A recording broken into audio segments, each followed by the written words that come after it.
C'était au début de la guerre, mais il semble que ces manifestations fassent leur retour. Poutine voulait recréer l'Union soviétique. Et maintenant, la Russie commence de plus en plus à ressembler à ce qu'elle était en 1991.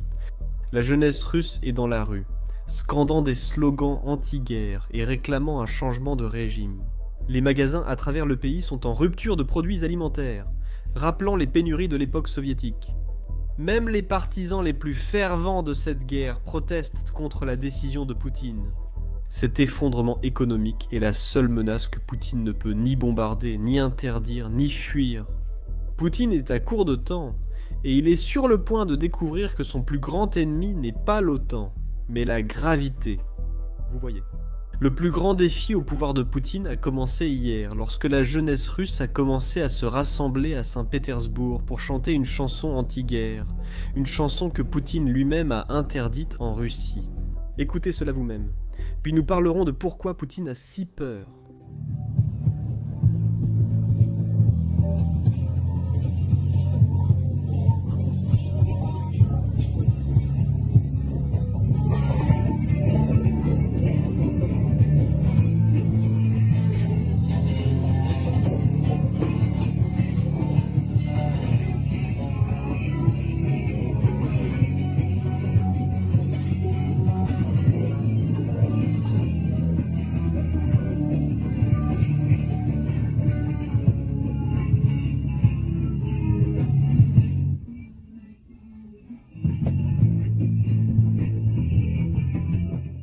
Donc, ce n'est pas seulement une chanson anti-guerre, elle appelle ouvertement à un changement de régime en Russie. C'est pour cela que Poutine en a peur. En fait, en 2023, lorsque la chanson est sortie, Poutine l'a immédiatement interdite.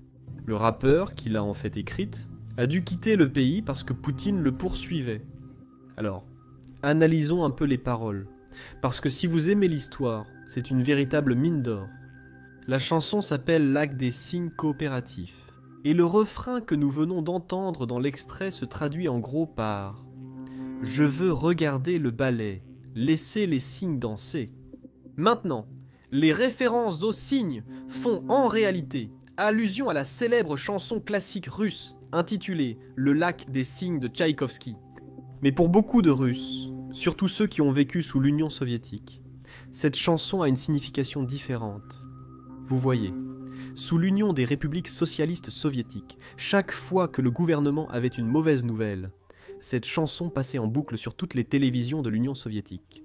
Ils ont passé la chanson à la mort de Brejnev, ils ont passé la chanson à la mort de son successeur, Tchernenko, et ils ont passé la chanson à la mort de son successeur, Andreïpov. Mais pour la plupart des Russes, ils se souviennent de cette chanson de 1991. En août de cette année-là, cette chanson a commencé à passer en boucle sans aucune raison. Les gens savaient que cela annonçait de mauvaises nouvelles, mais la plupart des Russes pensaient que Gorbatchev ou une autre personnalité importante était décédée. Mais ce n'était pas ce qui se passait. Alors que la chanson passait en boucle, des chars roulaient dans les rues de Moscou.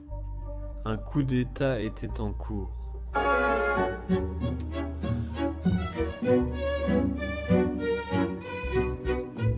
Après avoir connu l'histoire, écouter cette chanson me donne la chair de poule. Beaucoup de gens, moi y compris, se trompent sur ce qu'était ce coup d'État. Ce coup d'État ne concernait pas la dissolution de l'Union des républiques socialistes soviétiques, c'était même tout le contraire. Les comploteurs voulaient en fait renverser le gouvernement pour assurer la survie de l'Union des républiques socialistes soviétiques. Mais je suis sûr que beaucoup d'entre vous s'en souviennent. Ils ont échoué. Les chars envoyés au Kremlin pour renverser le pouvoir. Yeltsin est en fait devenu célèbre grâce à cette photo. Lorsque Boris Yeltsin s'est tenu sur les chars et a appelé le peuple russe à résister au coup d'État. 4 mois plus tard, l'Union des républiques socialistes soviétiques n'existait plus. Le drapeau rouge de l'Union soviétique a été abaissé et le drapeau tricolore russe a été hissé. Aujourd'hui, de nombreux Russes veulent à nouveau ce changement de régime. C'est exactement ce que cette chanson réclame, et c'est précisément la raison pour laquelle Poutine l'a interdite. Mais maintenant, la jeunesse russe la chante en plein centre de Saint-Pétersbourg. À l'heure de cet enregistrement, aucune arrestation n'a eu lieu. Cela pourrait changer d'ici à ce que vous regardiez cette vidéo, alors assurez-vous de vérifier le commentaire épinglé. Je laisserai une mise à jour. Mais comme vous pouvez l'imaginer, Il y a beaucoup de Russes, surtout ceux qui soutiennent la guerre de Vladimir Poutine en Ukraine, qui ne sont pas contents de ce qu'ils voient. Dans cet extrait, voici ce que dit le message. Maintenant, les gens chantent et sautent partout simplement parce qu'ils ne peuvent pas utiliser leur cerveau. Ils ne comprennent pas ce qui se passe à la frontière, ce qui se passe sur les fronts. Ils sont tellement peu habitués à réfléchir et à comparer qu'ils pensent que si Poutine l'avait voulu, il n'y aurait pas eu de guerre. Ils sautent de partout parce qu'ils aiment de la musique et que les rimes sont faciles à retenir. C'est tout. Ils pensent qu'ils sont cool. Ils protestent contre le grand bonnet au centre de Saint-Pétersbourg. La majorité du message est similaire. Comme il est long, je préfère ne pas vous ennuyer en le lisant. J'espère que vous pourrez simplement mettre en pause et lire tout le message. Mais je veux quand même souligner les points importants. Parce que vous voyez, ce clip devient viral en Russie et je ne sais pas à quel point. Mais les gens le voient en Russie. Et les commentaires ne sont pas quelque chose que Poutine veut voir. Voici ce que ce message dit de ses commentaires. Pendant ce temps, après que la vidéo a été publiée sur notre chaîne de Saint-Pétersbourg, les hamsters libéraux se sont réveillés et ont envahi les commentaires. Et, avec le soutien des bots ukrainiens, ils ont commencé à appeler activement à des actions similaires dans d'autres villes. C'était donc intéressant. Parce que je pense même que les partisans de la guerre se rendent compte qu'il y a beaucoup de gens qui ne soutiennent pas la guerre, ce qui est intéressant. Pendant que les autres commentateurs disent qu'en mot que les jeunes ne savent pas ce qu'ils demandent. Et c'est ce que je veux dire. Quand vous verrez un ballet et une danse de signes, c'est-à-dire un changement de régime, vous serez foutus. Bref, avant de sortir de telles absurdités, demandez à vos aînés qui vous ont élevé comment c'était quand les signes dansaient, et dites-leur ce que vous voulez, bande d'abrutis. Maintenant, ce dernier commentaire m'amène en fait à un point important concernant la Russie. Vous voyez, beaucoup de gens en Russie considèrent actuellement la chute de l'Union soviétique comme une humiliation pour les Russes. Ils estiment que cela n'aurait pas dû arriver. Cela montre que Vladimir Poutine n'est pas le seul à avoir qualifié la chute de l'Union soviétique de grande catastrophe géopolitique du XXIe siècle. Vladimir Poutine n'est pas le seul à déplorer la chute de l'Union soviétique et vouloir la restaurer. De nombreux Russes regrettent aussi cette période. Ils voient cette période comme le bon vieux temps.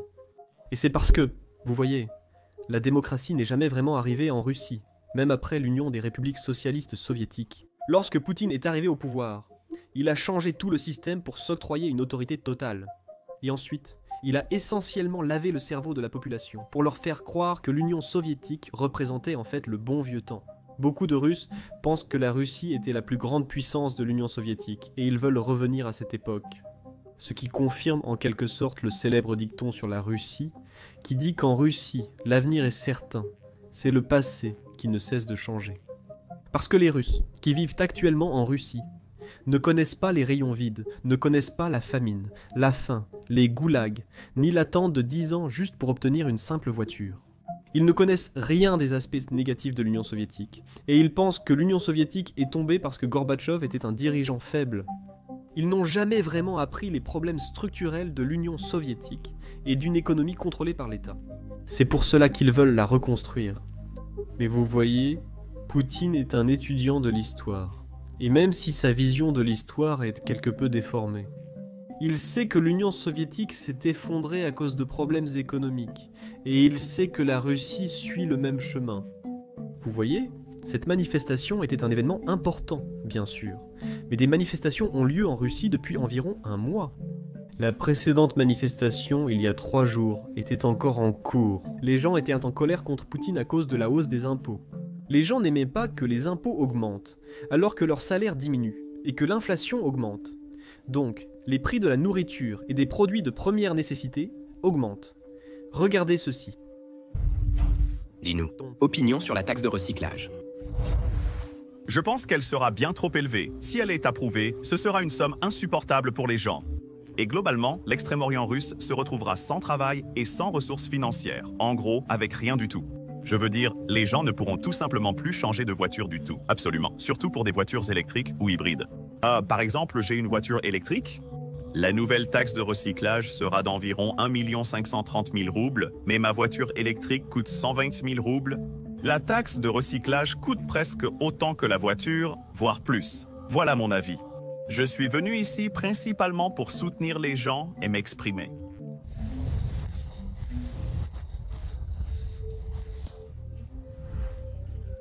Nous sommes ici pour exprimer notre protestation parce que nous comprenons parfaitement qu'une bonne voiture japonaise, même d'occasion, malheureusement dans les conditions actuelles, est bien meilleure que nos voitures nationales. Bien sûr, nous sommes des patriotes de notre pays. Mais nous,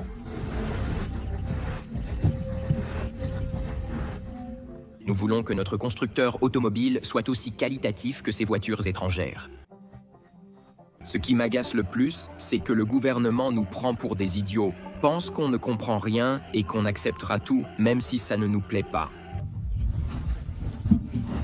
Poutine a fait voter une loi qui porte la taxe sur la valeur ajoutée en Russie à 22%, une taxe sur les ventes. Comme vous l'avez entendu dans l'extrait, 1/5 de ce que vous achetez, vous devez le payer en taxe. Mais il n'y a pas que la taxe sur la valeur ajoutée. Ils appliquent désormais divers frais et taxes aux petites entreprises, ce qui n'existait pas avant. En plus, l'inflation monte, la taxe sur les ventes arrive, et les gens ne peuvent plus s'acheter de nourriture. Nous en avons déjà parlé dans les vidéos précédentes, d'où votre compréhension. Les Russes, qui soutiennent réellement la guerre en Ukraine, sont tout de même très mécontents. Ils ne se soucient pas du fait que des millions de Russes meurent en Ukraine. Ça ne touche pas leur portefeuille, mais ils s'en préoccupent quand ils gagnent moins et qu'ils sont plus taxés.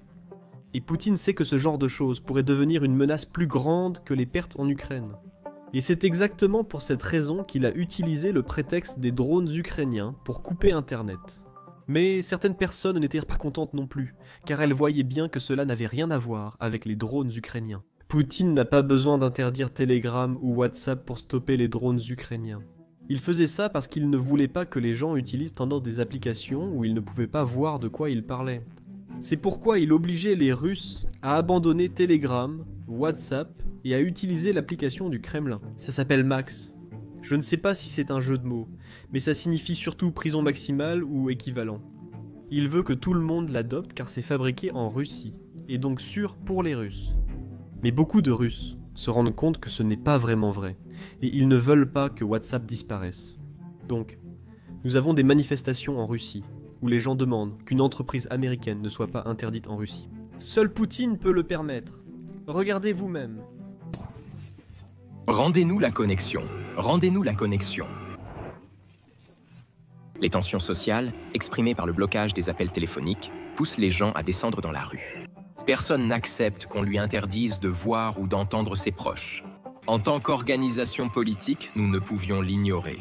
Nous avons longtemps œuvré à Voronezh pour défendre les droits des étudiants et travailleurs. Nous sommes ainsi devenus les seuls dans la ville à pouvoir parler au nom des habitants ordinaires de Voronezh. Et dire que nous nous opposons à cela et que nous ne sommes pas satisfaits. Nous nous sommes réunis ici sur la base des droits qui nous sont garantis par la Constitution.